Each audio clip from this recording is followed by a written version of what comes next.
But moving on to our fourth topic, the Carson Wentz trade to the Colts. I haven't hit it at all. I'm not a Carson Wentz fan at all.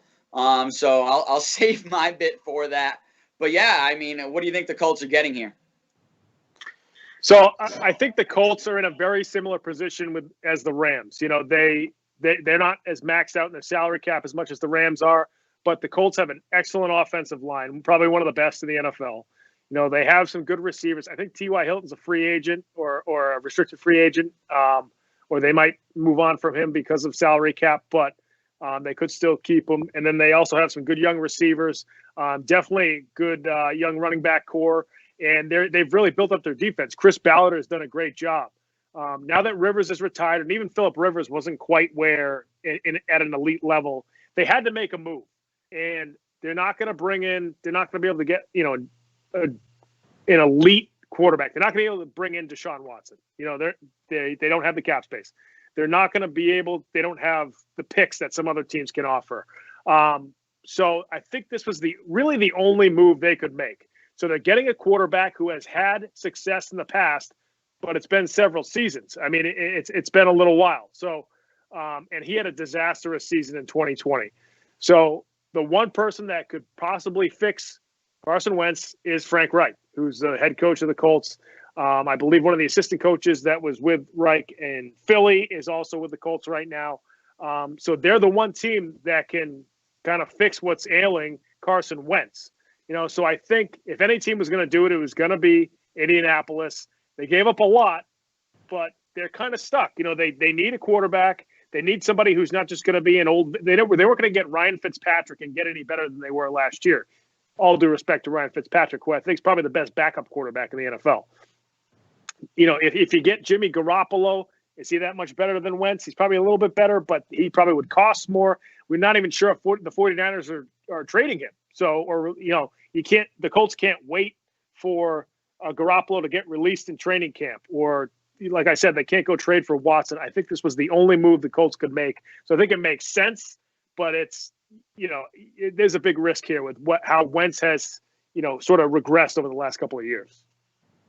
I think you hit it there with the risk. And I think so Frank Reich and the GM are pretty much risking and betting their job here on Carson Wentz, going out to having to make it. And I'm shocked that I kept telling people, to me, Carson Wentz was only worth a 5th-round pick. So I think they actually got a lot more, Philly out of the Colts than he was actually worth.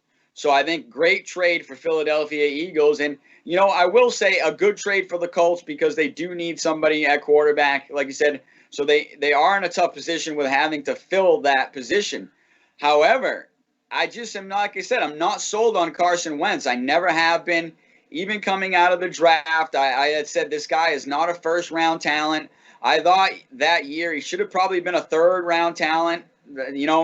Coming out of I know people are saying, and I got some flack for this on Twitter earlier this week, being like, oh, all you do is watch Power 5 teams, and maybe if you watch the FCS teams a little more. I watch FCS football. I watch a ton of FCS football.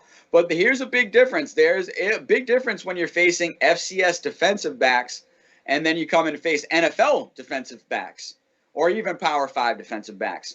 And I think Carson Wentz has been finding that out over the last few years. And I think the two that will always be linked together is the guy that got traded before him is Jared Goff. And obviously those guys went 1 and 2 that year in the draft.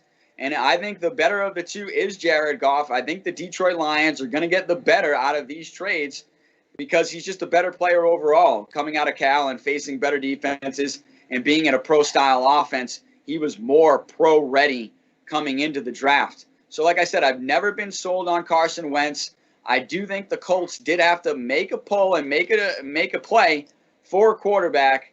However, I don't think he's going to be the guy that's going to get him over the hump. And, they're going to obviously need to re-sign T.Y. Hilton if they're going to want to have a number 1 target for Wentz to throw to and have any options. But like I said, I'm not sold on Carson Wentz. I'd bet more on this being the end of Carson Wentz's career here over these last few years. And I'm not saying that he will be out of the league, but I think he'll be shifted more to a position like a backup quarterback that's more suited to his style of play. and his skill set. But people that could lose their job, like I said, are the GM and the head coach over this move. Yeah, definitely a risky move. If anybody can fix him, I think it is the Colts. He didn't have a lot there in Philly over the last couple of years with the offensive line really banged up and really no weapons other than Zach Ertz. So we'll see how it goes in Indy.